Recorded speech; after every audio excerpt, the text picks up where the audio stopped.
Welcome, friends. To the How-To Heretic. I'm Uncle Mark. And I'm Uncle Dan. And I am Uncle Doug. And this is your user's guide to life on the outside. That's right. Leaving religion is the first step into a larger, better world. But it can also be a scary world. Things work differently now. Never fear. That's why we're here. We're your audio uncles. And with help from good friends and experts in all sorts of fields, we're going to share the stories and seek the knowledge to build a great life. After all, you only get the one that we know of, so you better make the most of it.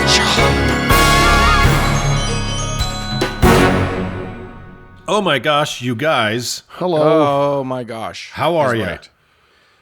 Woo! I don't know if you guys noticed, but I think something happened this week. Everybody seems a little weird.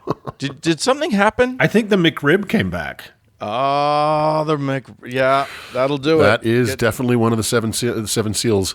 Do you remember being a kid and just being cool, like not really knowing anything about the news, and so stuff like the McRib, it was kind of a big deal. Yeah. That was a time. Or the Shamrock Shake. Remember the Shamrock Shake? I do. For No. St. Patrick's Day. Yeah. Oh yeah, that's I don't know if they still what do a that. glorious Probably had a time bunch it of was. booze in it. Well, here we are. We're at episode 173. They said it couldn't be done. They were only half right. Yeah. I think it's a fun show. It kind of What hits they all the didn't take notes. into account when they said it couldn't be done was that we can do it badly. That's Yeah. right. I think they just figured that Doug would never hit record, and so it would just go nowhere. But they're only right half the time. So it's a fun show. I am going to do the farm report. Yes. Excellent. Yeah. Excellent. I am going to talk about one of the lesser gods in the Mormon pantheon. But one of them, Yeah, and then I'm going to bring it home because I think we needed to dwell on some of the good news in this last week, and there was some. Yeah. if you say so, that is a hell of a haystack to find that needle in. So Yeah. But Doug found it, and it's going to be really great. So without any further ado, why don't we just do that? Let's Okay. do it.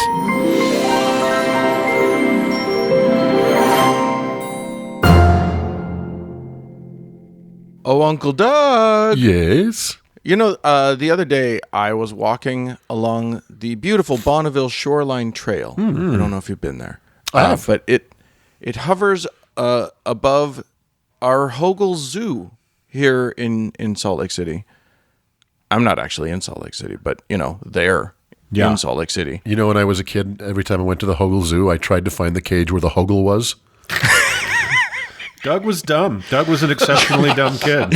You're not a smart young boy. Yeah, when we used to play Star Wars, he would always have to be Luke, and then he would demand that his ship went faster than the speed of light. It went the speed of star. and also that it was made out of solid steel. He was dumb. That's the best kind. Yeah. You can't. Stupid, dumb 5-year-old. Stupid, You can't stupid shoot child. into that. Oh man, I don't know. I just like animals. Someday I'll go back to the zoo. I don't like zoos very much, but anyway, Uncle Mark, you were going to tell us a story about an animal. Well, weren't yeah, you? it's funny. Animal? It's funny too because I do find that I'm kind of the animal beat here on the show. Like, when I did medieval animal law in episode 46, or the gathering of swine in episode 91, or cryptozoology in 108, or even Lilith, the kind of human, kind of demon, kind of owl lady in episode Bird 56. lady. Bird lady. Outer space and the animal kingdom seem to be the assignment desk I've been sat at for some reason. So since I covered the outer's space and the people's places and things that may reside there in the last two consecutive segments, I guess it's animals again this week. So be it.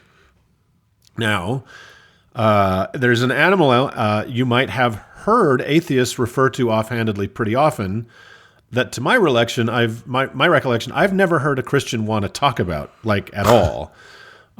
If you're ever listening to, say, The Scathing Atheist or one of the Gamcast episodes, you might hear Eli or Noah refer to a certain donkey. So this is the very short, Shrek. See, almost. We're doing Shrek. The very short, the very strange, and as far as I can tell, utterly pointless story of Balaam's ass. Yeah. Yeah. And he had a nice one, too. He had such a sweet ass. Well, he took good care of himself.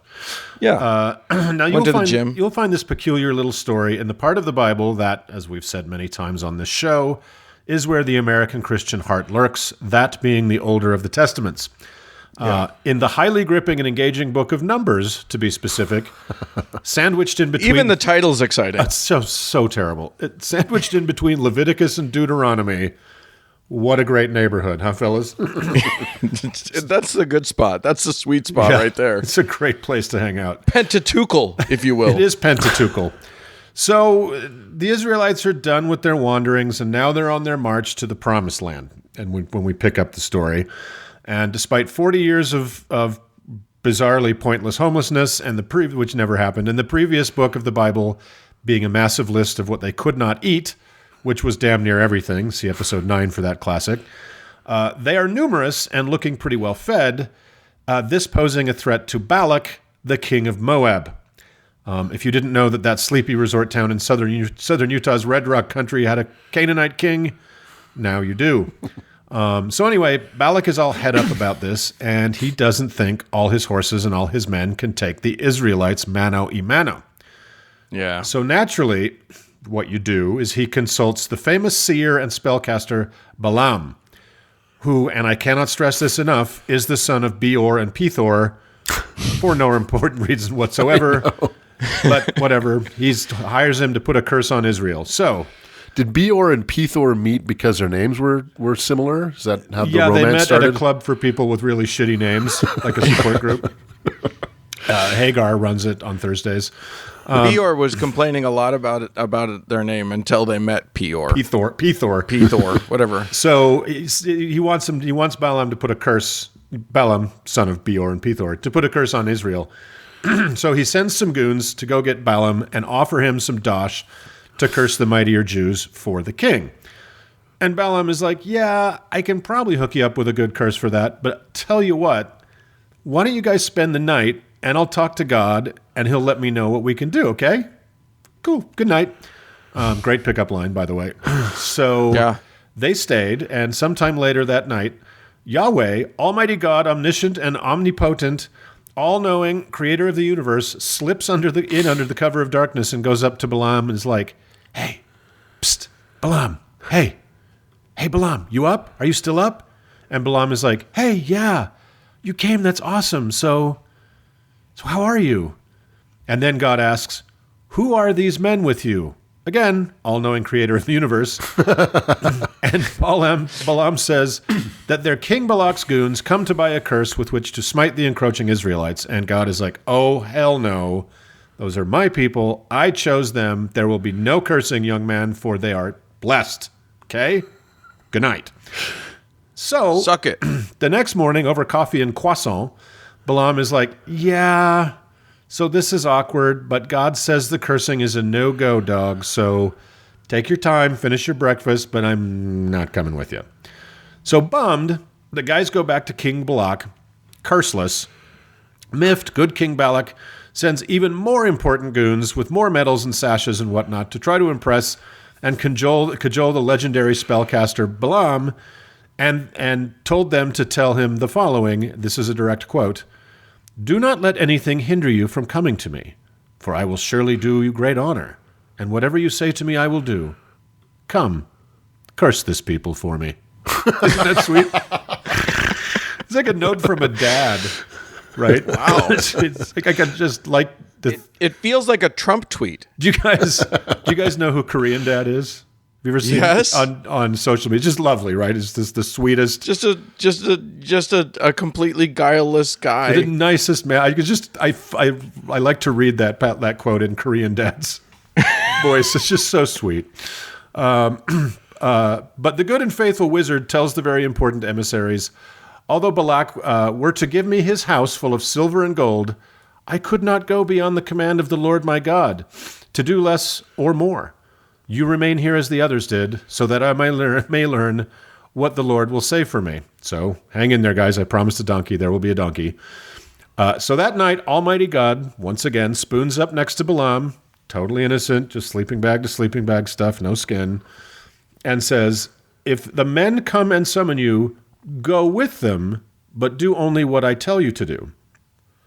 So that's a little change in thinking from the other night, but hey, you're the god. How does this not feel like a setup? Well, I feel like he's not making any choices at this point. It's just like everybody's telling him different things to do, and he just has to sort of. very often it's the same guy telling him different things to do. So, so this is where it all just starts to fall apart and make no real sense. So, Balaam gets up in the morning, puts some coffee on, and saddles his donkey. Yes, the donkey, and tells the guys, God said I could go, so let's do this. The very next line in the story, and I quote, God's anger was kindled because he was going, and the angel of the angel of the Lord took his stand in the road as his adversary. Okay. That's amazing. God for sure told him he could go after the other night telling him not to. But then the next sentence is, God is mad that he is going. Is this explained? It is not. So I use the Oxford Annotated Bible or the New Oxford Annotated Bible or the NOAB for short for my Bible stuff because the annotations are pretty good at providing some linguistic and cultural context and some relevant history. You know what I mean? Sure. Yeah. And even it is like, yeah, that makes no damn sense. So I don't know. But it says it with a British accent. It's so it yeah, sounds it's good. very educated. It sounds expensive.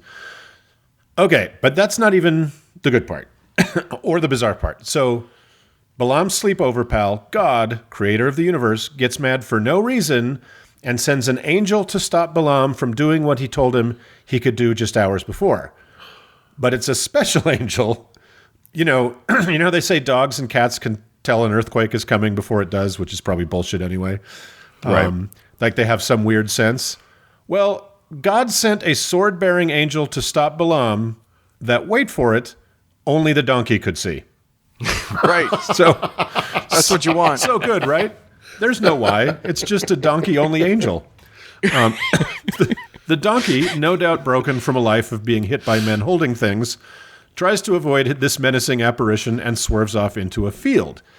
And since the Bible is mostly a story about men who are holding things, hitting other things, Balaam hits the poor donkey with his stick, forcing it back onto the road, where, still menaced by an angel, Balaam inexplicably can't see.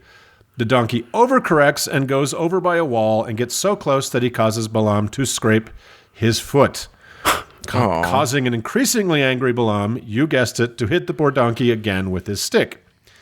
Trying to free himself of these twin menaces, that being one angry man holding a thing in front of him and one angry man holding a thing on top of him, the donkey tries again to press forward, only to find the crafty, selectively visible angel has blocked his path again, this time in a space between two walls with no means of escape. Think Pac-Man, right? So scared and frustrated, the poor donkey just lays down in the road. So Balaam hits the poor thing again. Yeah. So in his infinite mercy, the Lord God does the right, most sensible thing to clean up this needless drama he's caused. He reveals the angel. Oh, no, wait, he doesn't. He does the next most sensible thing. He makes the donkey talk. Yeah. Yup. Talking stuff. donkey will clear this right up. So the supine beaten member of the non-talking species Equus asinus, that's its real name, bleats out in perfect whatever Balaam spoke, and I will not be doing the Eddie Murphy voice here. He opens its mouth and says, "What have I done to you that you have struck me 3 times?" As if that was as normal as a May Day, Balaam shoots back, "Because you have made a fool of me. I wish I had a sword in my hand. I would kill you right now." And the donkey shoots back, "Am I not your donkey, which you have ridden all your life to this day? Have I been in the habit of treating you this way?"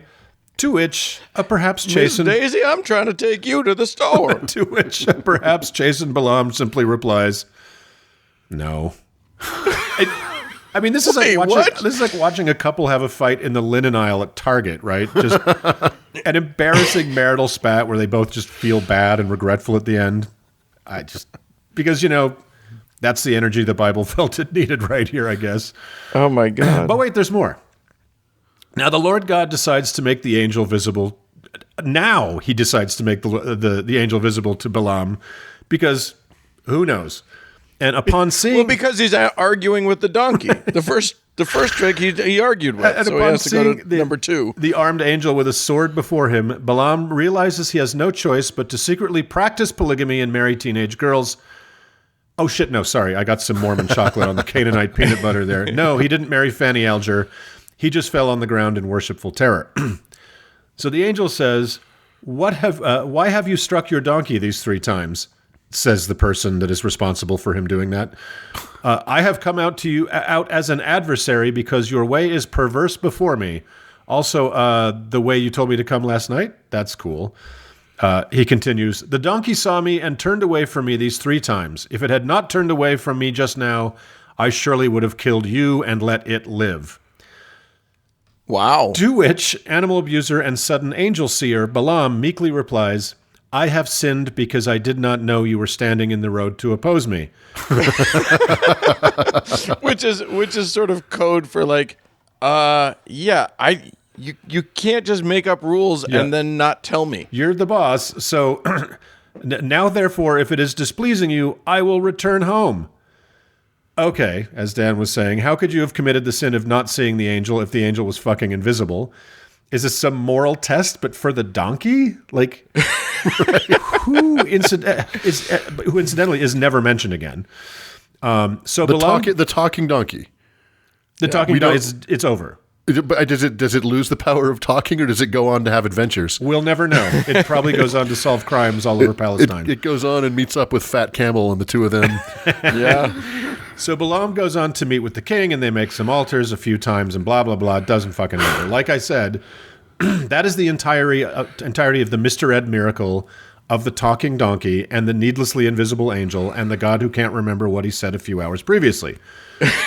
So when we make movies, if there's some fictional race of beings or whatever, some fantastical stuff, we write, interestingly enough, what's called a Bible.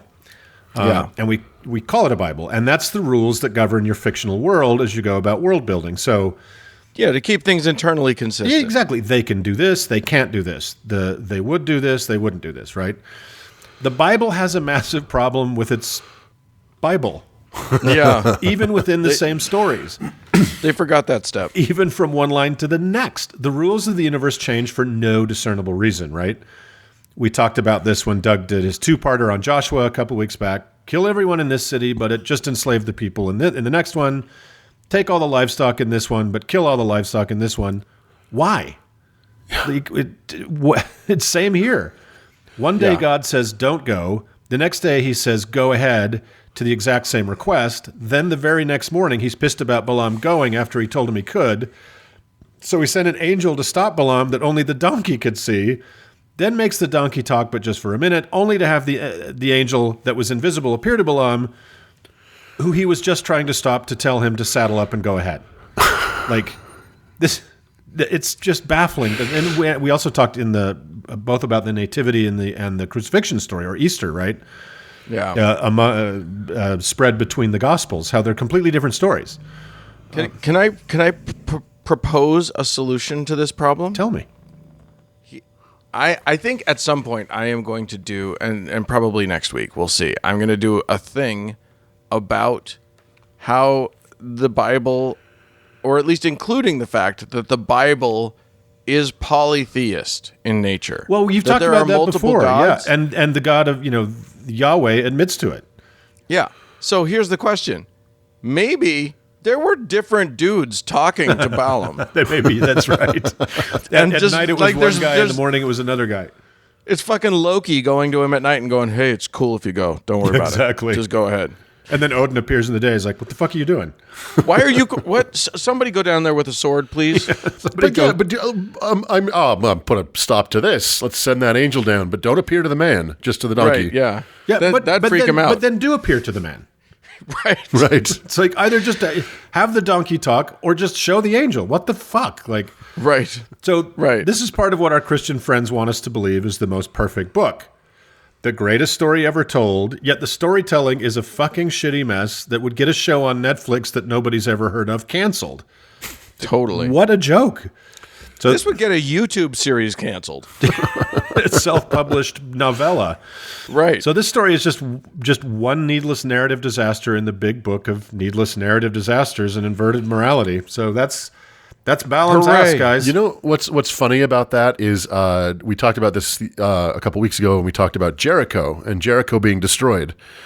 I very clearly remember being told the story of Jericho as a child in church, which is, when you think about it, a horrifying, morally repugnant thing where, you know, just an a entire city was killed for some reason. A harlot was spared, and we sang a song about the walls of Jericho coming down. I never had this story taught to me when I was a kid, which, you know, this is a great story for a kid to hear. A talking donkey? Yeah. That's fantastic. But for some reason, this was too embarrassing, I think, for them to talk about. And again, you know, there's been plenty of opportunity to edit the Bible, and they've edited plenty of stuff in and out. Right. That just nobody was ever like, hey, what is this story for? Yeah. I mean, if they all have to have a reason, this book is in deep trouble. Yeah. Well, I will say this, Uncle Doug. I remember distinctly hearing this story. Really? It was a talk given at during a sacrament meeting, and I loved it because A, the speaker was actually kind of a funny guy, but B, he kept saying ass, and I thought that was hilarious. There you go. That's the utility of Balaam's ass, is you get to say ass in church. Yep. All right. Let's write out of Thanks here. for that, Uncle Mark. Let's move on.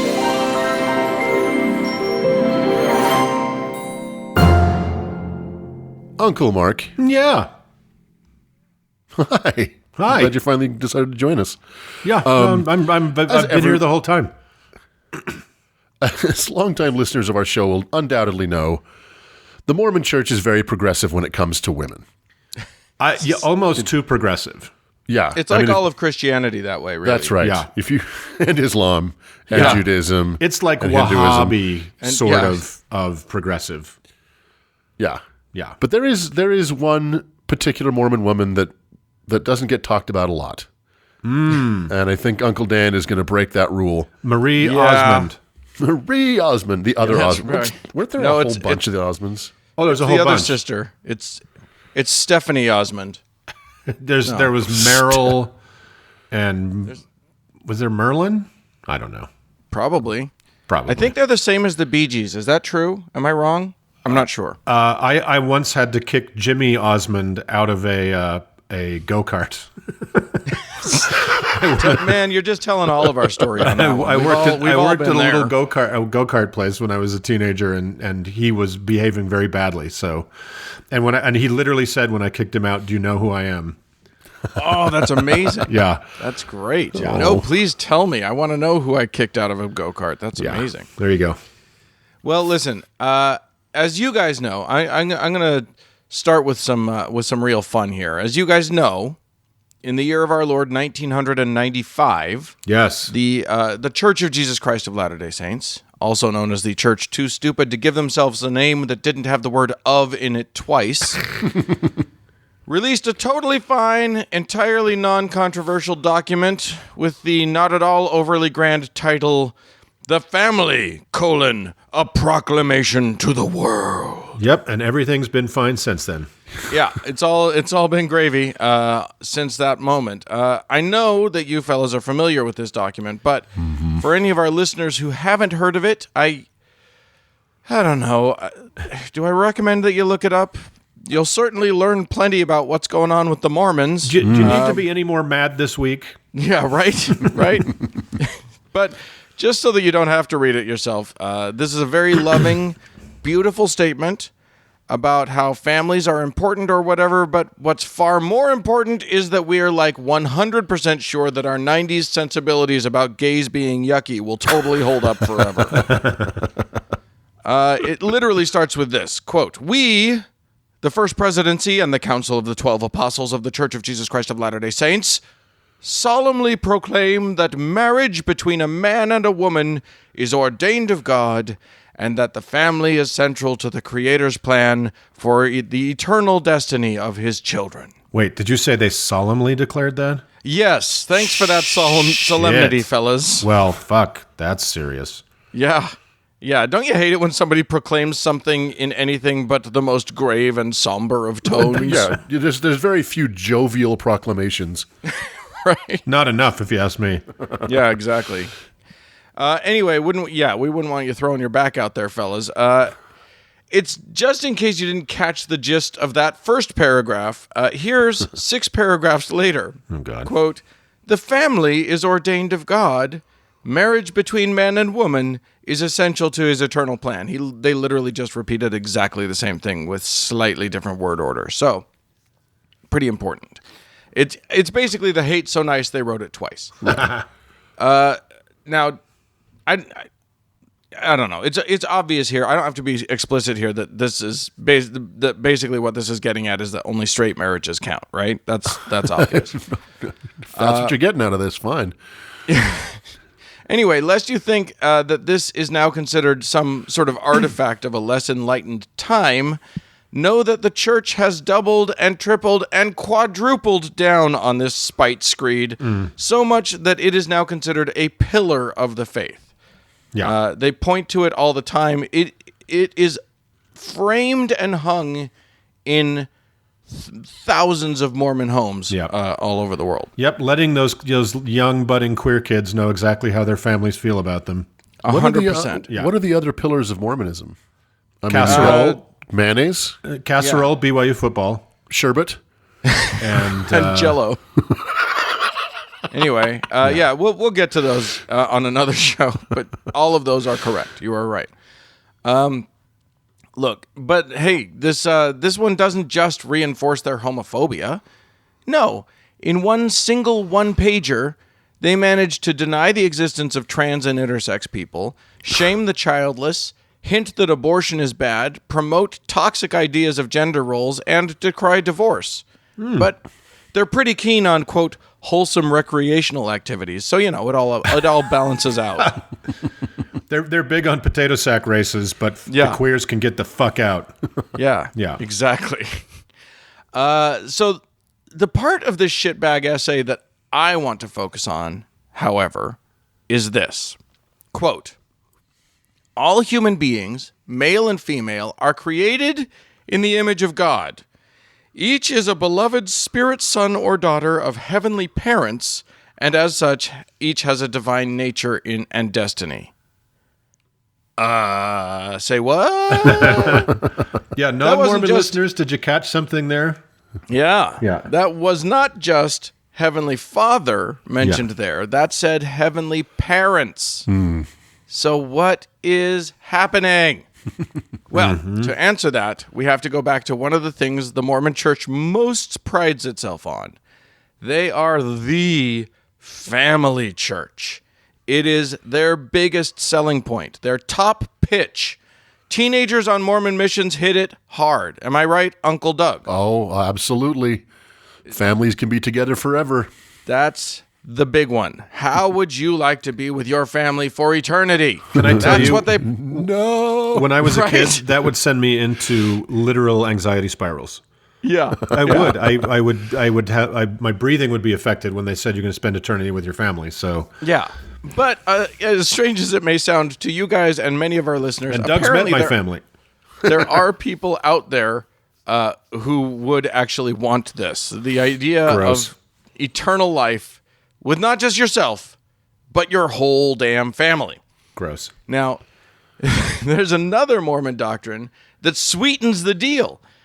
And that is that if you play your cards right, meaning you're righteous and upstanding and pay 10% of your gross income And live a to the miserable church, your fucking gross income. a miserable fucking mortal life. Right. You could go on to be a god yourself someday. Mm-hmm. Well, if you're a man. Yes. Obviously, women can't. That would be ridiculous. Asterisk penis required. Right, exactly. Yeah. Anyway, the idea is that as men are, God once was, and as God is, men may become. Now, we may get to the deep quagmires of those theological concepts another time, but today I'm focusing on one little hiccup that Joe Smith didn't really think through when he came up with these ideas. You see, if everybody goes to heaven as a family, and then the men become gods, then doesn't that mean that the women are, at very least, wives to gods? The women are also there? Yeah, exactly. Yeah. Also, asterisk, also included. Yeah. And if God was as men are now, does he have a wife? So, this is just the kind of question that Mormon founder and charismatic huckster Joseph Smith loved to spout off about. Old Joe had a habit of boldly diving into subjects that people tossed out to him without really thinking it through, and then having to go back and sort of backfill and build an elaborate theological structure to justify his claims. Yeah. Now, there are some possible records of him doing just this towards his death on this issue. There's one report of a grieving woman asking Joseph if she'll recognize her mother as her mother in the afterlife. She had just lost her mom, and she wanted to know if she would know that was her mom when she saw her in the afterlife. Joe's response, apparently, was, quote, "Certainly you will. More than that, you will meet and become acquainted with your eternal mother, the wife of your Father in heaven." Now, that was not published or a well-known interaction at the time, so it didn't become doctrine of any sort. But the notion was out there, sort of swimming around in the Mormon ether. Understandably, the idea was especially keen in women's minds. Can I just, sorry, Dan, point of order? Yes. Mormon ether is called Sprite. That is true. Yeah. What's the Mr. It's actually Pibb? called BYU Sparkle. BYU, that boy, like- there's a deep cut. Yeah. Boom.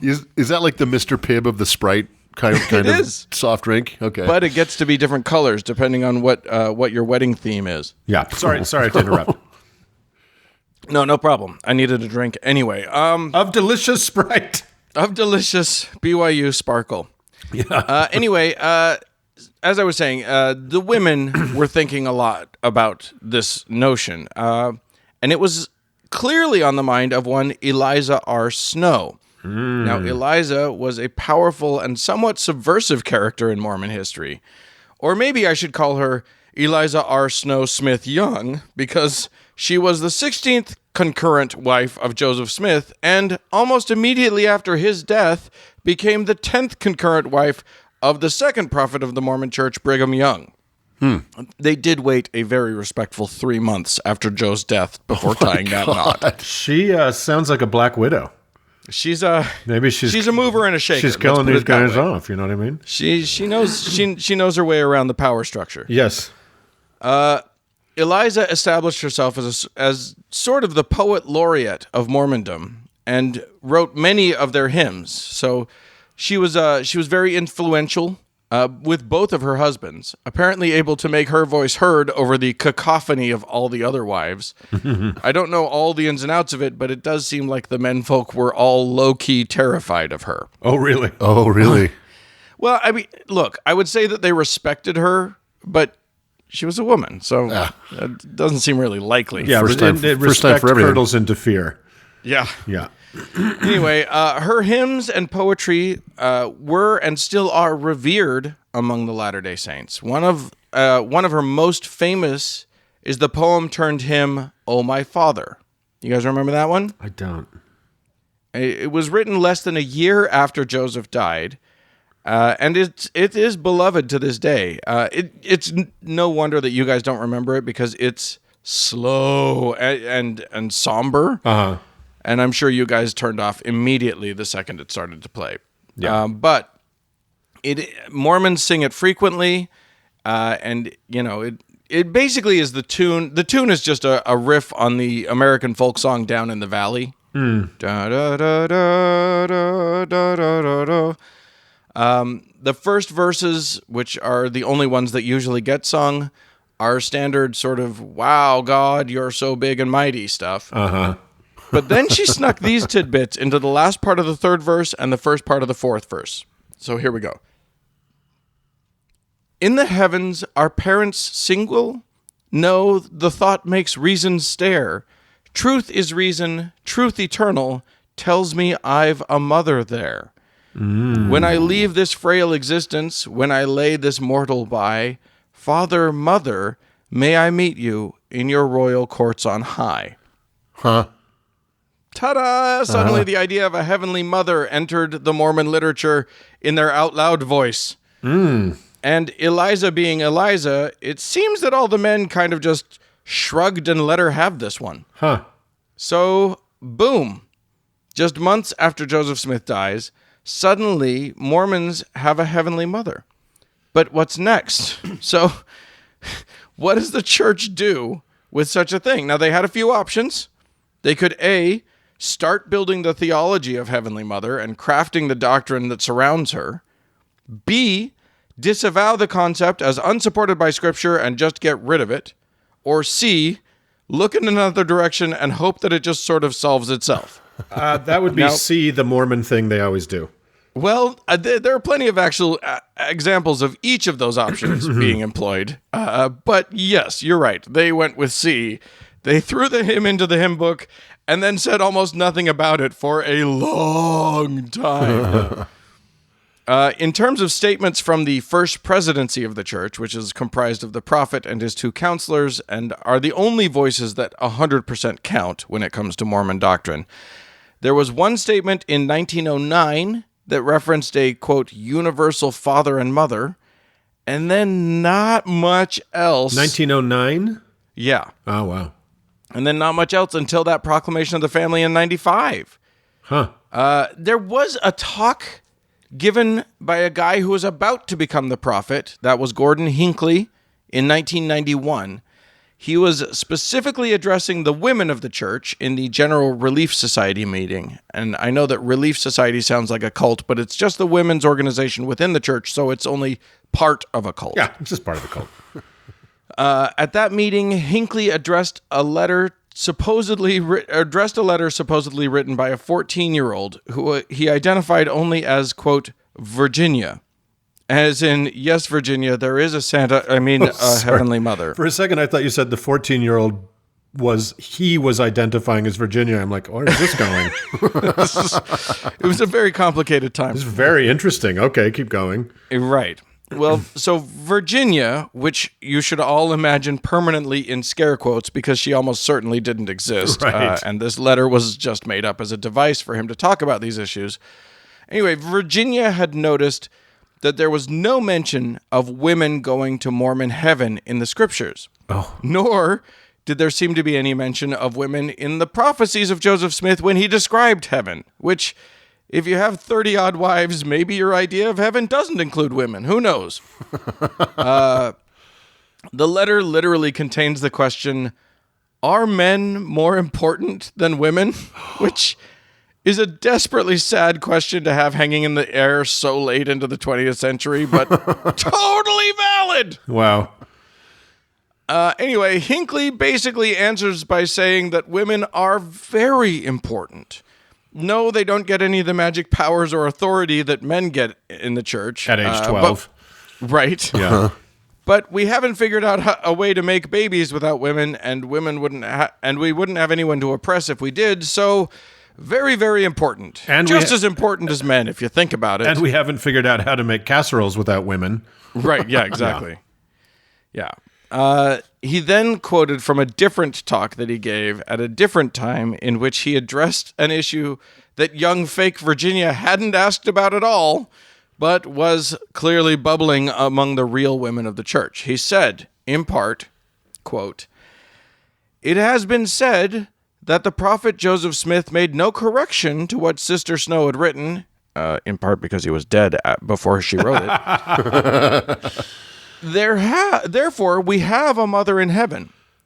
Therefore, some assume," he just started two sentences with therefore. I'm just pointing that out. Anyway, therefore, some assume that we may appropriately pray to her.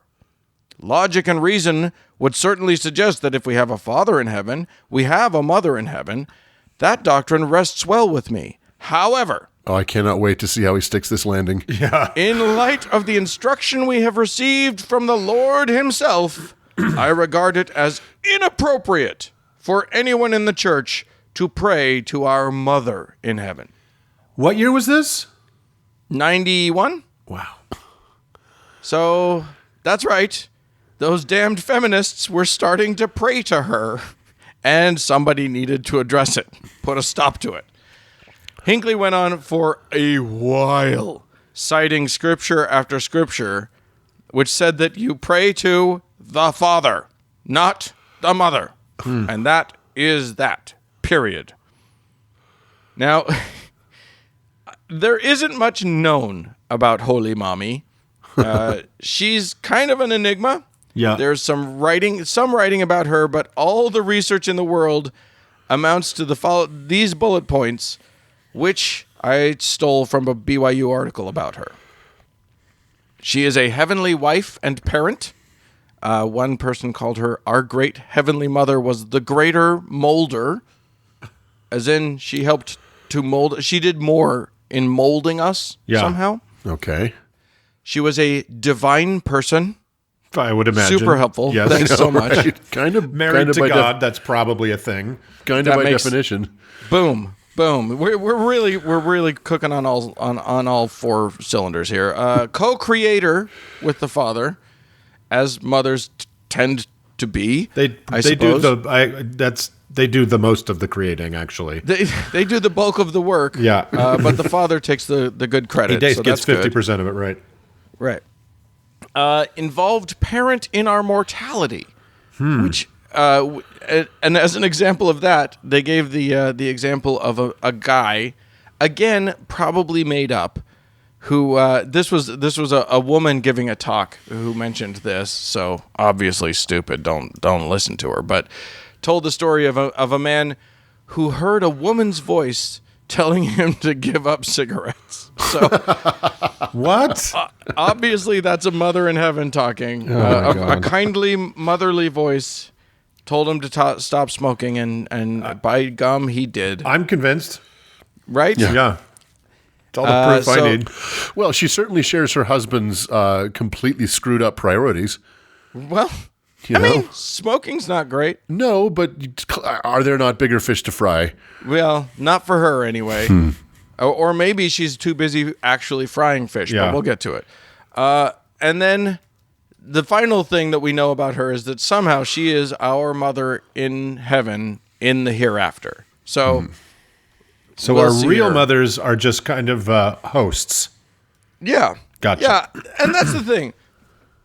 You guys can attest to this. Did you ever hear anything about Heavenly Mother? She's part of the the Bible of this she's part of the world of this stupid story since the beginning, basically, of the church.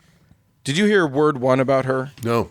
I don't remember. I remember hearing vaguely about it after I'd left the church, but Yeah. yeah. It's not. She is not spoken of in church at all. And if she is, everybody gets uncomfortable and starts shuffling. Yep. Very much so. And part of that is because the whole idea has become this notion that we and I've heard this from multiple sources many times. She's too sacred to talk about. Yeah, that's the cop out I always heard was that It's disrespectful. Yeah. We have to be so respectful of her that we never mention her. You know how She's when like you want to be she's like super a gay respectful cousin. of a person, you don't say anything about them ever? Yeah. She's like a You know gay how cousin. You that's- just don't mention him. Right. Like the way that they're so respectful of God Yeah. by never ever talking about him. Well, it definitely it smacks of polytheism, Yeah. well, right? I mean, let's be clear. Mormonism is an exceptionally polytheistic religion. But they don't Right. think it is. Right. Right. They don't think of it as that. But and as a matter of fact, when you say that to them, they're like, no, there's only one God for us. That's And right. then there's other gods for other people, but our God is our only God. Yeah. But no, what about that lady? Yeah. Yeah. But she doesn't have the magic. She doesn't have the priesthood because that's a man thing. But I do remember that there were, when I was a young boy in the Mormon church, the feminist movement was really rolling. And even though it was verboten and looked down upon by most Mormon women, there were Mormon women who were struggling with being a submissive wife in a world that was opening up opportunities to them.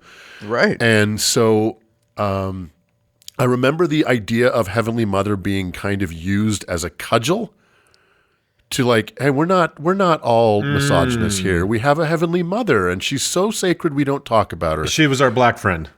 Yeah. Exactly. Yeah, Right. That's exactly right. I remember that. I just think, when you ask Mormon, the truth of the matter is that I think if you could talk directly to a Mormon person's subconscious mind, the idea would just be that she's vacuuming heaven. Like the whole, she's think doing you're right, the dishes. Dan. Yeah, I think you're right. So the Mormons believe is the belief, because I know there's just shreds of information about her, right? Oh yeah, it's almost nothing. It's almost nothing. It's the Mormon belief that copulation between these two beings was the birth of our spirit selves in the pre-existence. All of us.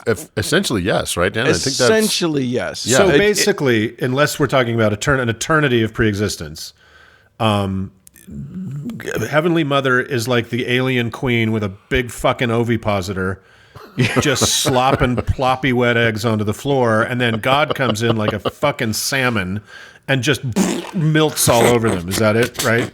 How else is it possible?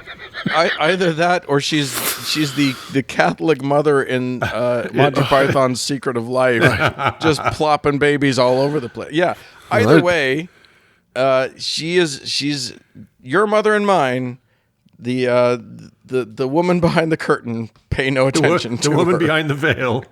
You know what's funny, Dan, is when we talked about garments and we talked about temple ceremonies, we said to our listeners, if you have a Mormon in your life and you want to remain friends with them, it's probably best you don't bring up these particular things. Yeah, garments or temple ceremonies.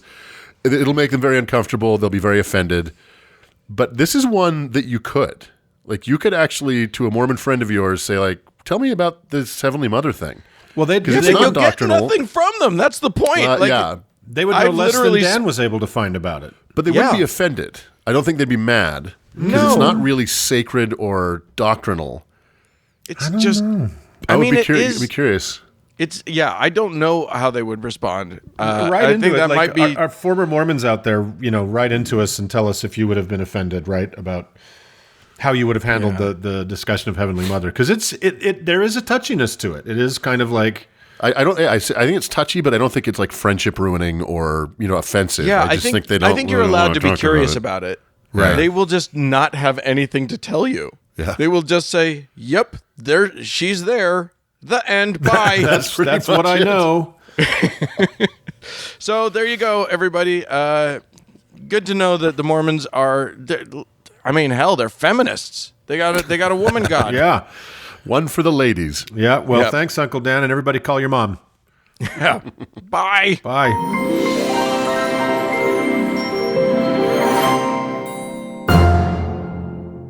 Gentlemen. Hello. Oh, hello. Listen. We are awesome. The three of us. And this show is amazing. And I don't think that myself. I only know it because other people are super, super sweet to us, and they show us the love by giving us their money. And so we have some folks to thank. Oh my God, you guys, so many wonderful new patrons. Thank you so much. Yeah, so let us dive right in. Thanks so much to Chris, to Imaginary Lloyd. That he's real, but he's imaginary. Yeah. To Colby, to we need to do some saints for some people. So, Uncle Doug, I need you to grant a patron saint to Diana. Okay, Diana. Your patron saint is Saint Mauritius Twiddlebottom, the Smelly, of Saskatoon, Canada, which is a lovely place if you don't go there. I'm kidding. Oh, come on. Don't shit on our Saskatchewan listeners like that. We have family in Saskatoon. We do. And Saint Mauritius is the patron saint of obsolete power adapters, jet airplanes that transport inflammable gases, and all the lesser-known citrus fruits. Inflammable means the same thing as flammable.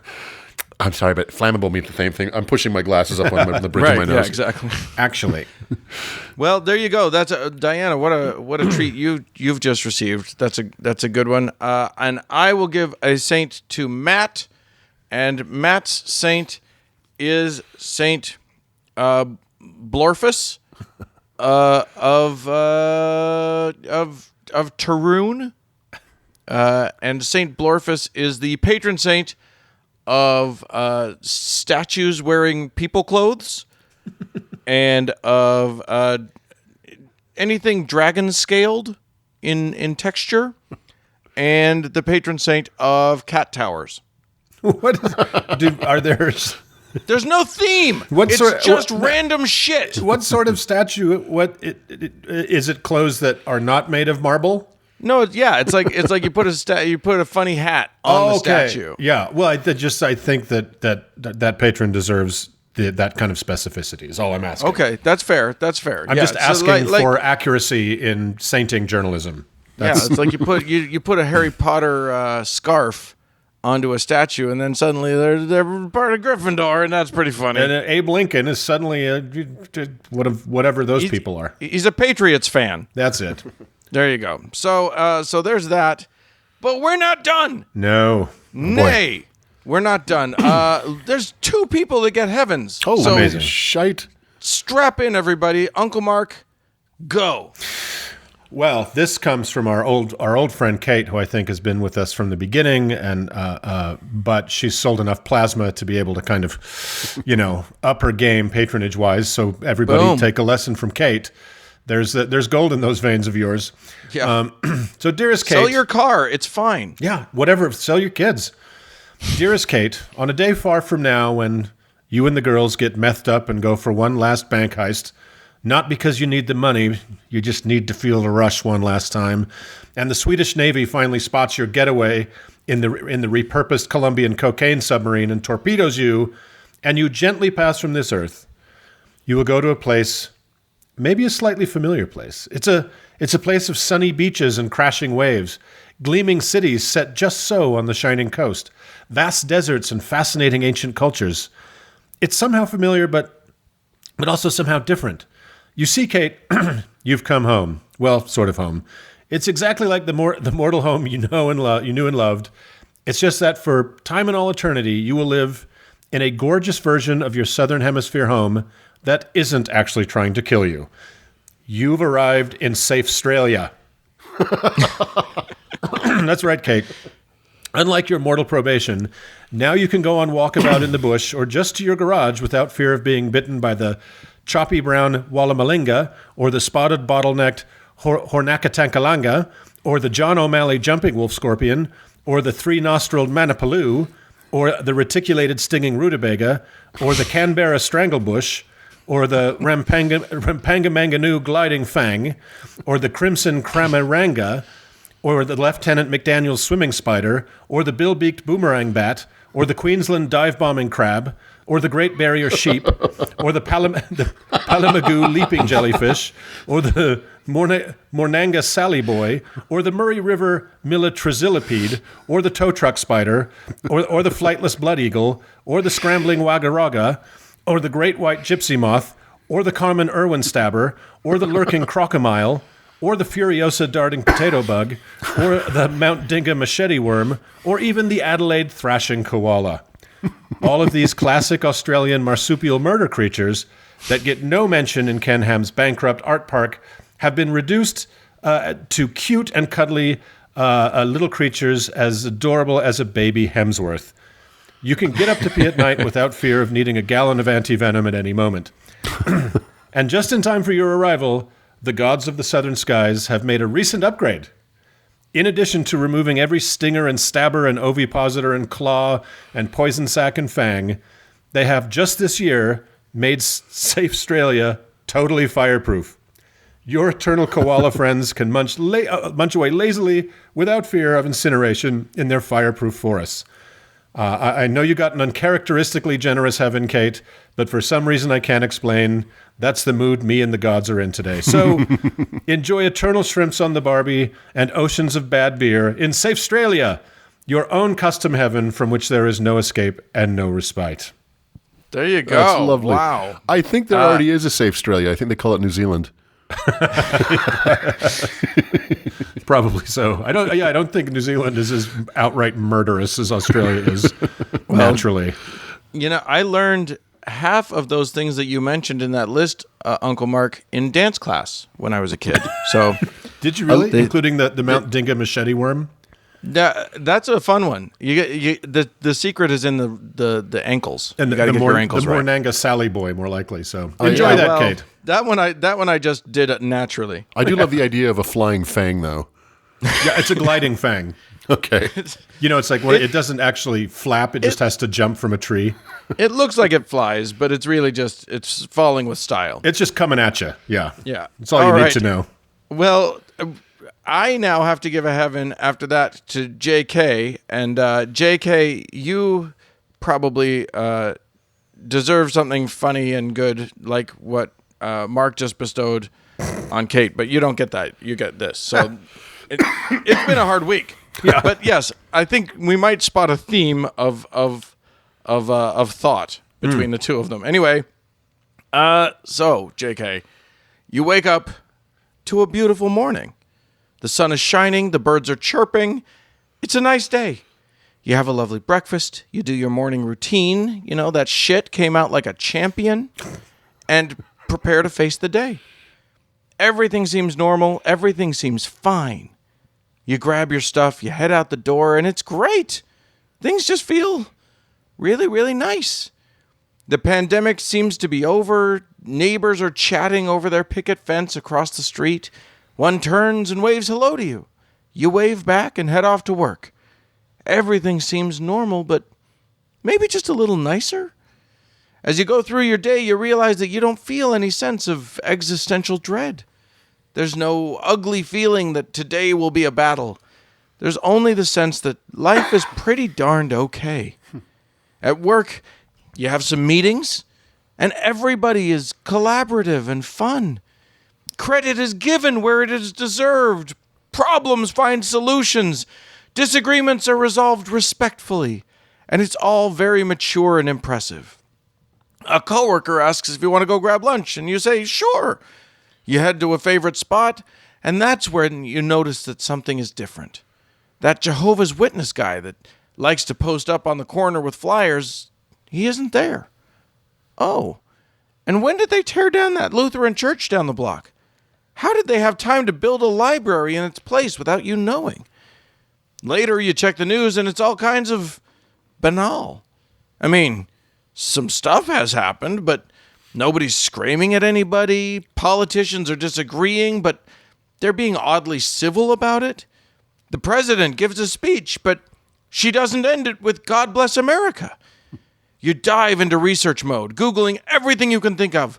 What kind of insane Mandela effect is this? Well, here's the thing.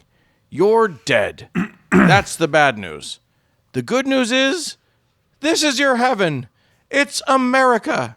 Kind of how you remember it, but as you eventually figure out, there's one difference. It's 1,000% more reasonable. It's impossible to know what came first. Did humans evolve out of their cognitive biases and that's why religion died? Or did people figure out that religion was bunk and that led them to being better at thinking?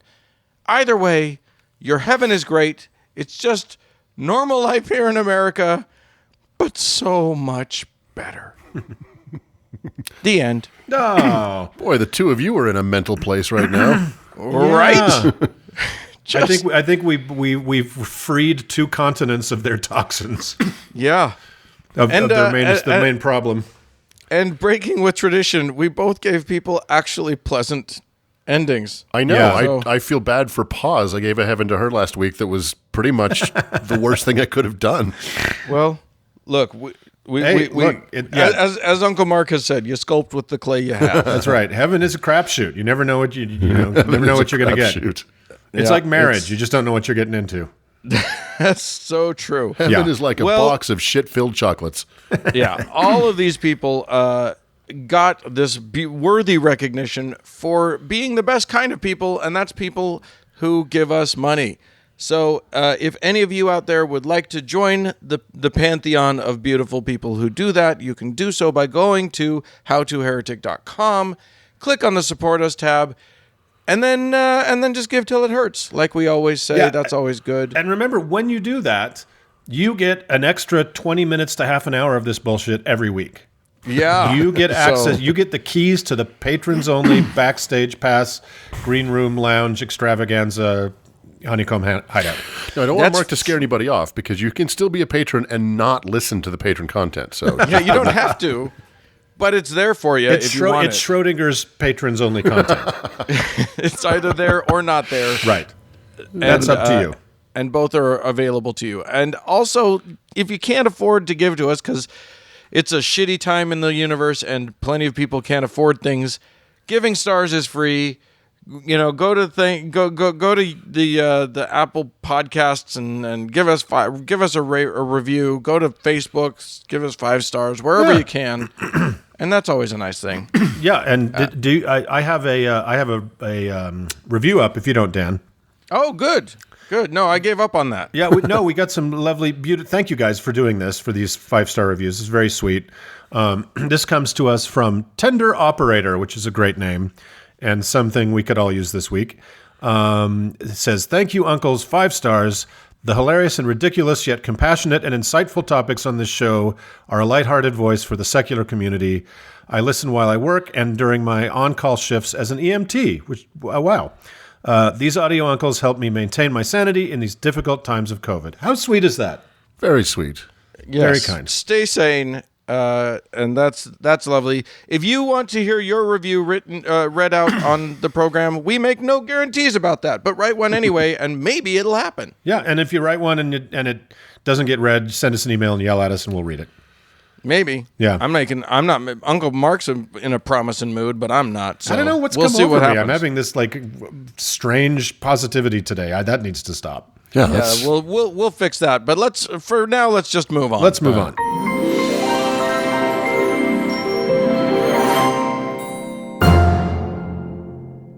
Hey, Uncle Dan. Hey. In the course of human events, I don't like that course. back in the before time, things weren't always terrible. What? Yeah, there were I'm not sure that I buy it. there were days when you didn't want to put your head in the oven, and I know for a lot of listeners they don't remember that. But I'm hoping for days in the future where that is also the case. does that mean we can no longer say hindsight is 2020?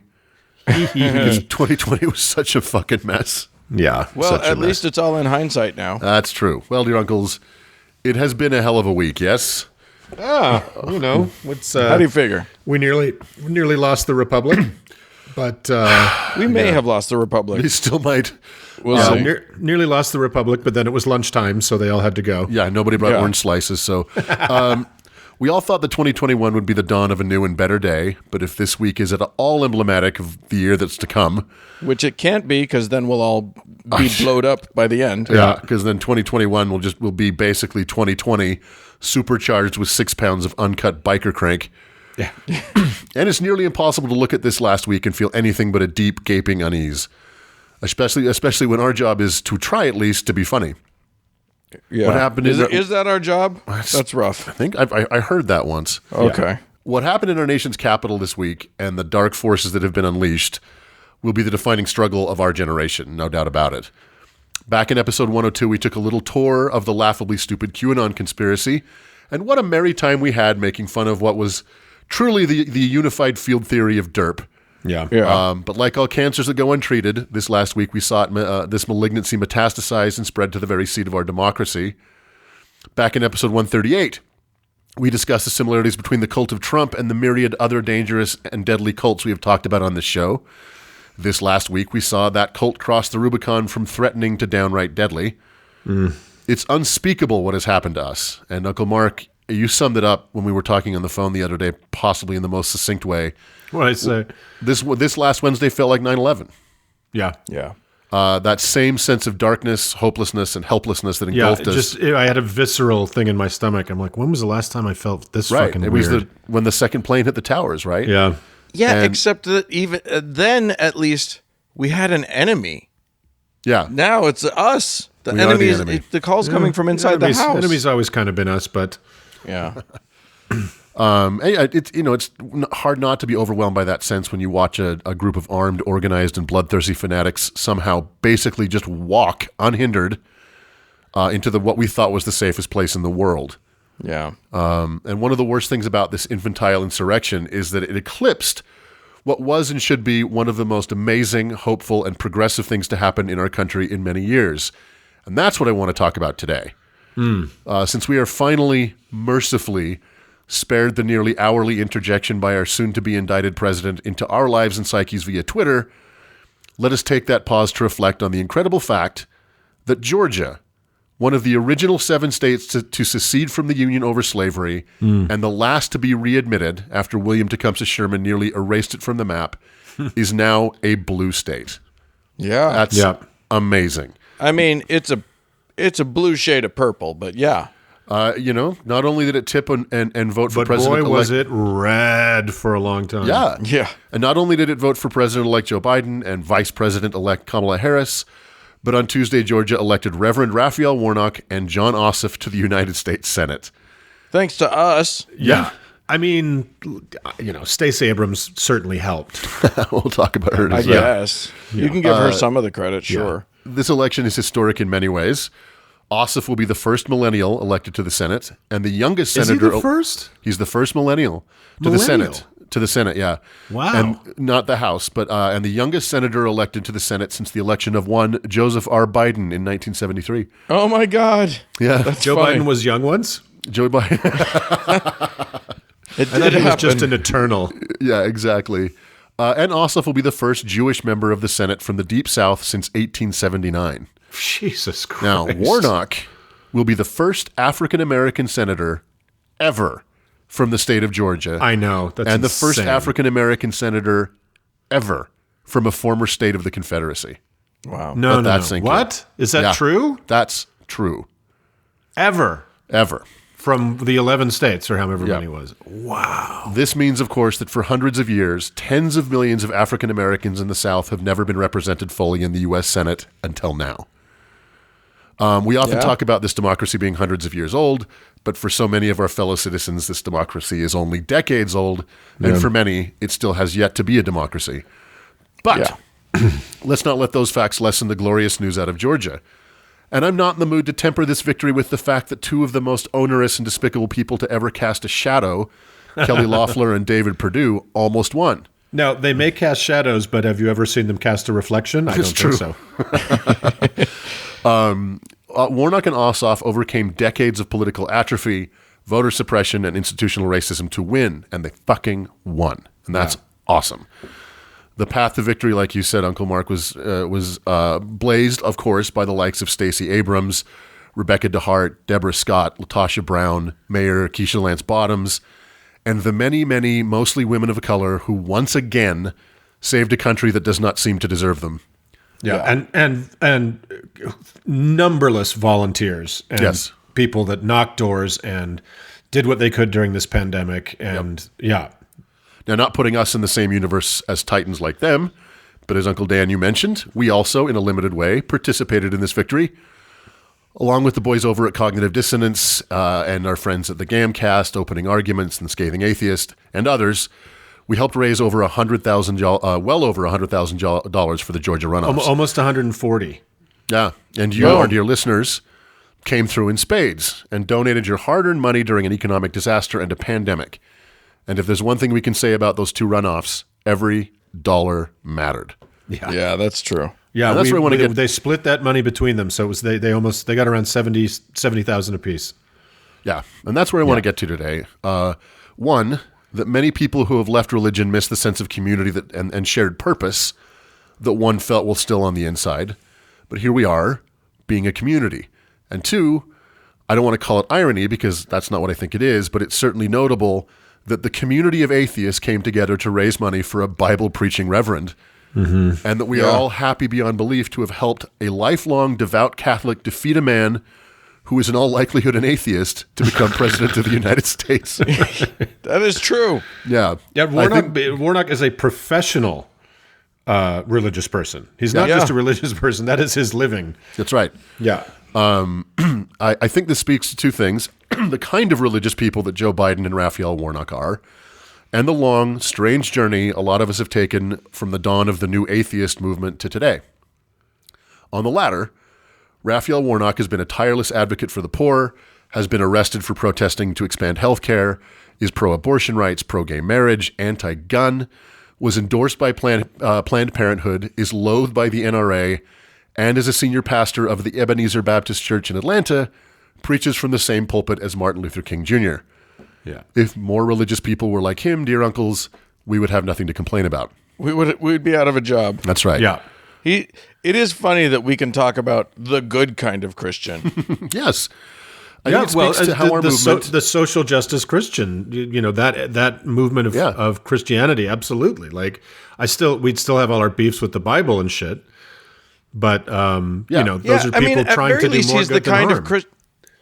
At very least, he's the kind of Christian that actually, sounds like Jesus when he talks. I think that's exactly right. I mean, we complain on the show often and loudly that the bad parts of the Bible are like landmines waiting to be found by someone.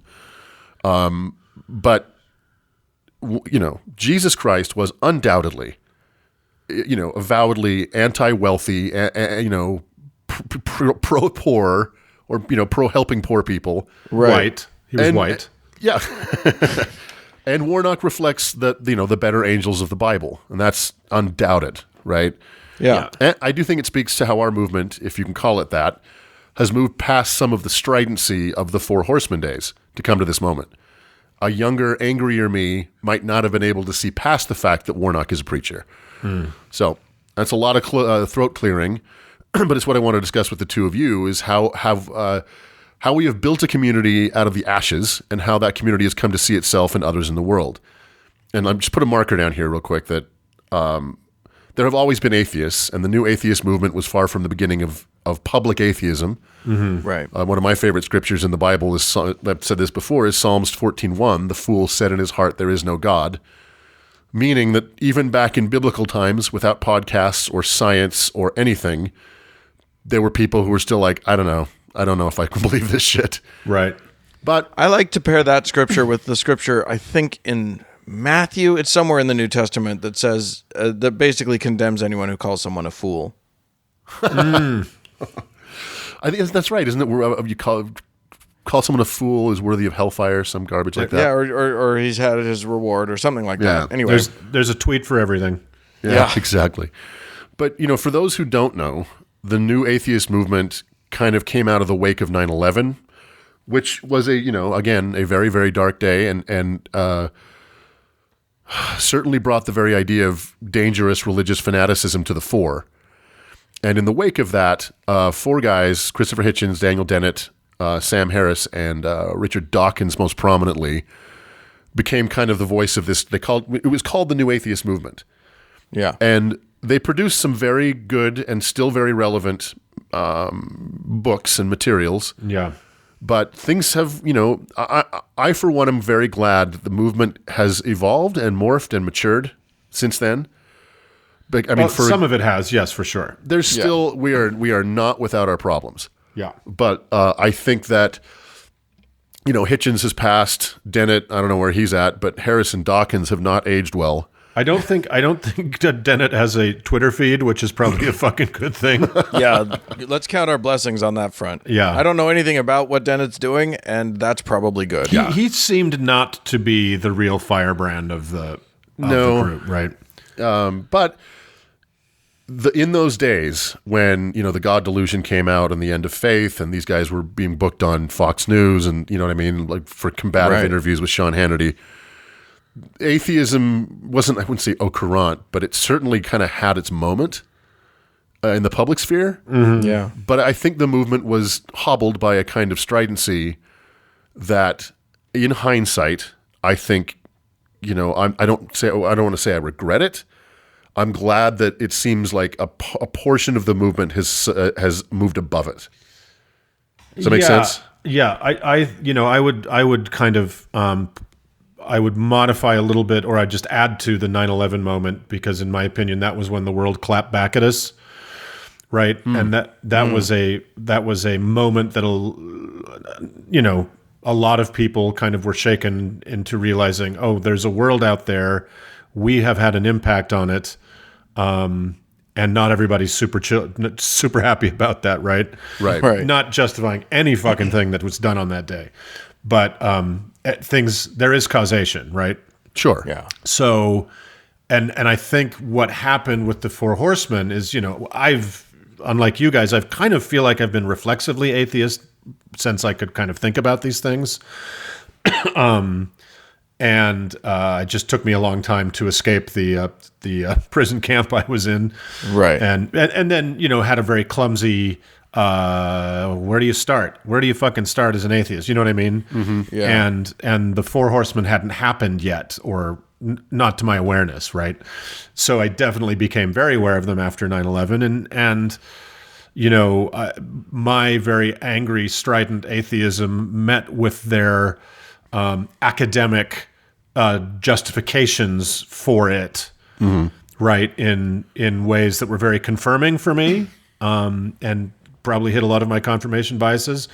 But I would say that really what was most problematic about them was the inherent white male privilege and the white male privilege of the academy, right? The straight white male privilege. Exactly. Straight white Western male privilege of the academy. That is, Right. you go back and read some of that stuff and you're like, "Ugh, God." And I, like you say, I still think a lot of it is quite valuable. Right. Yeah, sure. But, good people that say and do good things can also turn out to be shitbags later.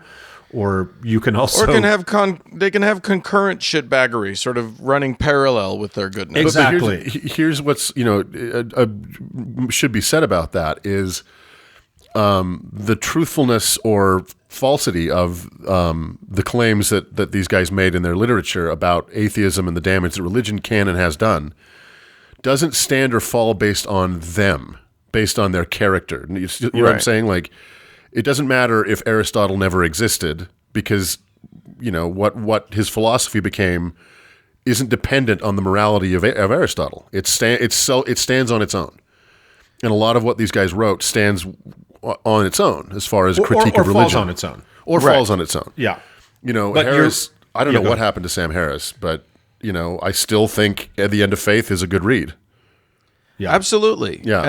And yeah, if you want to give a book to a Christian person who's like, why are you what you are? Maybe not End of Faith because it's a little thicker, but letter to a Christian nation, is a great primer or primer to sort of where we're at. Yeah. Just don't let them read anything that he wrote about Muslim people. Yeah, or women. Or women. Yeah. But I mean, anything after he met Jordan Peterson, you can just sort of write it off. Yeah. Yeah, exactly. But here we are. I think when I first was getting into atheism, so to speak, or becoming more aware of my atheism and what I came to think of religion in the world, I was too strident. I think everyone goes on that journey when you join a group or you leave a group. But, Raphael Warnock is a preacher. And the Bible that he preaches from is the one that we make fun of ad nauseum. Like we just did in the first segment of the show. It just did in the show. I know, but it he's a makes me good nauseous. man fighting for good causes. Yeah. And we can make common cause with people like that, and we should. Well, we don't have a choice. Right. And that's part of this too. Like, first of all, on the stridency topic, I've definitely got up on my hind legs on this show before because a topic will make me very angry, or hits really close to home, with my own experience. But I think, I'm 6 years older than Doug, and I think that my incredibly almost toxic stridency about my atheism really made Doug far less comfortable to explore that avenue for himself for a while. Interesting. Would you say that, Doug? Now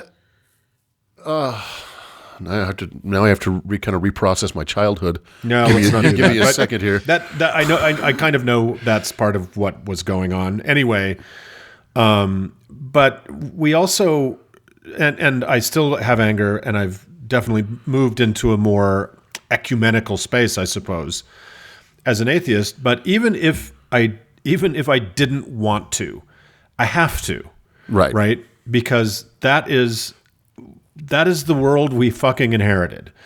And I don't regret supporting Raphael Warnock at all. I think he is an incredibly decent man. He was a great politician, and I think he's going to make Georgia very proud. Right. But until the other shoe drops, obviously. Right. Until we find out he is a communist. Right. But if the goal here is to build a more livable society and a saner society and a more equitable society, we don't have a choice. Right. Right? We have to work with people with whom, and that's fucking democracy. We have to make deals with people that we may not have 100% of agreement with, right? Right. Well, and let's not kid ourselves. It's not like that's the other side of the table is particularly eager to make deals with us either. Right. So I think that it is a job that we should all take upon ourselves to reach across the table when we can, to find that common cause. I think a lot of people, people are justifiably angry at religion and at religious people and at people who I get it. Like, if you've heard someone say words that are oppressive to you as a human, you're not going to want to reach out to them. Yeah. But reaching out is the only way that we can make the world better. I think there is a limit to that, Dan. I'm glad you brought that up. I think there are still, obviously, and I want to talk about these, lines that we will not cross and we shouldn't cross. Right. Sure. Right? Like, reaching across to Raphael Warnock ain't no thing, right? We think of the world very similarly. We want it to be a better place, and we think the way to get there we probably agree on up completely. But there's Mike Pence who reads the same Bible, and I wouldn't reach across the table to throw water in his face if he was on fire. Right, I don't mean to be like that, but you and Raphael Warnock are going to agree about 80% of everything in the world. You and Mike Pence are going to agree about 20%. But if that. Yeah. No, Jesus does not make gravity, Mike. So I'm not saying my point isn't reaching across the aisle to the sort of people that went to murder AOC in the Capitol the other day. I'm talking about, I think you're talking about, Doug, there are, look, we have listeners to this show that are still in religion, right? Mm-hmm. We have people that listen to this show that love Jesus and believe in his divinity, but they like our show, and they, I love them. Mm-hmm. I do make common cause with them, and that's the world I'm talking about. That I agree. The good guys outnumber the bad guys. I think it's just that we need to stop making bad guys where they don't exist. That's exactly what I think. I think there are things like, prayer in schools or 10 commandments on federal property that are lines we shouldn't cross or allowed to be crossed. But those are not, we're not fighting a particular religion. We're protecting our civic religion from infection, and we're protecting minority religions from danger. Yeah. Right. So they can free exercise however they see fit. Right. Right. Yeah. But I think, not making enemies where we don't have them is exactly the point. We have so much work to do to repair this country if it can be done. Well, I'm going to have to say the thing that I think that I know that you guys don't believe, and or that you'll push back on in some ways. But I am going to say this, which is that I think also the way that we as a society progress is to, without saying anything that, about it being okay that you believe what you believe when it's a belief of oppression of another person or whatever. Without giving any assent to that, what we can still reach out to them, to people with whom we deeply disagree, in the sense of like saying, I understand your belief and your why your God is important to you. We're not trying to stop that. We are trying to make sure that everyone feels comfortable in a secular society. Society is secular. You don't have to be, and there's space for you in this place. And make sure that because I hear the rhetoric of enemy too much when it's really just differing citizen, and this society is literally supposed to be for all of us. I think you're right, and I do think you're right. And there's nobody said this better than James Baldwin when he said we can disagree and still love each other unless your disagreement is rooted in my oppression and denial of my humanity and right to exist. Right. So I think that a lot of what's happening, and this is a problem with religion, is the people you're talking about, Dan, the fucking QAnon loonies and everything, have a misapprehension about what's going on. They don't understand reality or truth or whatever. And that, that leads to another thing I want to say is that I was thinking about our podcast the other day, and which I don't do very often. And I thought, I don't think you guys can differ. I don't think we're evangelical for atheism. I don't think that's the goal here. I think if you've found our podcast, you've come to some place where you need to make, you've made or you need to make different life choices about religion, etc. So I just think we're here to help catch people after they've already fallen. Sure. Right? Yeah. We're not trying to evangelize our position. We're just sort of, trying to make it fun to be here. Right. Yeah. And I think that's who we are, is we're kind of the welcoming party, I would hope. That's kind of who we are. And if you want more strident content, there's plenty out there to get. And some of those people are really good friends of ours. Yeah. But I don't think that's who we are. And it goes back to that misapprehension that a lot of religious or even cultist people have about what we want. We don't want to make this, I would like it to be a saner society, but I don't think that means it has to be a godless society. It just simply has to be secular. So you can believe in QAnon as long as you don't fucking go storm the Capitol and, deny your children medical care because you're using bee pollen or what the fuck ever, right? Yeah. You can do those things. You can believe in that shit. We just don't want... Maybe not QAnon. Let's not go too far. Right. But at least conservative Christianity. Right. Right. And we're not trying to erase their place in society.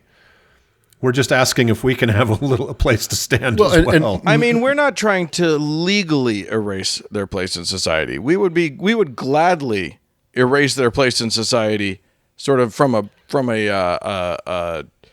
societal from a philosophical point of view. Right. Yeah, because and that brings up another great point, which is any religions are two things. They are either a set of holy books or truth claims, and they are what people do with that. Those are the two things they are. Those are things that can be critiqued and examined and spoken about. Yeah. Right? Just like your favorite book or movie, you can talk about. Somebody put an idea into the world, you can discuss it and decide if it's bad or good, right? How dare you? We definitely want to do that. Yeah. Yeah. Yep. Absolutely. But I think, Doug, the point that you're trying to make with this whole thing, if I'm hearing it correctly, is that stridency for the sake of sort of excluding Christian people doesn't help anything. No. And I that is, part of the larger point I'm trying to make is I think this movement, when it first kind of burst onto the scene, there was a lot of anger, and there still is. You're right, Mark. On YouTube, there's still some vile and nasty stuff, and there's they're terrible fucking public atheists, like absolutely despicable people. Being an atheist doesn't make you moral. It's just very important that we say that. And like I said, I think Donald Trump is probably an atheist. Yeah. But, clearly don't want to count myself in any league with him. He's Well, an accidental does it count? atheist. I don't think you can be an atheist if you think you yourself are God. But Yeah. that's Exactly. quibbling. But Atheist by default. Right. I think it's important for our community that we are building, and I think there's also an important point is that we are building a community of atheists, that we treat people as we want to be treated. We employ the golden rule. Yeah. And people like Raphael Warnock, who is an incredibly intelligent person. I don't love the book he reads, but other than that, he's a hero. He's an amazing person. Yeah. And we need to live in a world where we can hold those two thoughts in our heads as atheists and be okay with it. Yeah, and what you're talking about here is the problem of purity. Yeah. Yeah. Right. Is what happens. Yeah. This is what happens to movements when they continually demand further and further purity, is they become the worst versions of themselves. Yeah. Right. Because not everybody's a zealot. So if you, we got another Gen Xer talking about cancel culture again. So if you get rid of, everybody who's not a zealot, then you end up with just zealots. Yeah. Right. You have no moderating forces. You have no different voices. And it's a very undemocratic space. And so I think that is, I hope I'm building on the message you're trying to get out there, Doug. I think so. And I think, maybe we've kind of gotten through it. But yeah, I did think it was an interesting thing that we were unabashedly, unreservedly raising money for a Christian pastor in Georgia. Yeah. Well, we didn't get around to talking about Asaf, who is a Jew and cannot be trusted. That's right. I think that was left unsaid. Yeah. It's buried. Who needs to say it out loud? It's not our culture and heritage. Oh, my God. And let me just leave. Again, this has been a shit fucking week. Epic bad week. But we can't lose sight of what happened in Georgia, because it was truly, truly good news. And I know. We should be happy about that. That it happened late on Tuesday and fucking Wednesday happened. Jesus. Wednesday said, "Hold my beer." Vanilla Wednesday. All right. Well, congratulations to all of us for electing them, and thanks, Uncle Doug. And let's just move on, shall we? Yeah.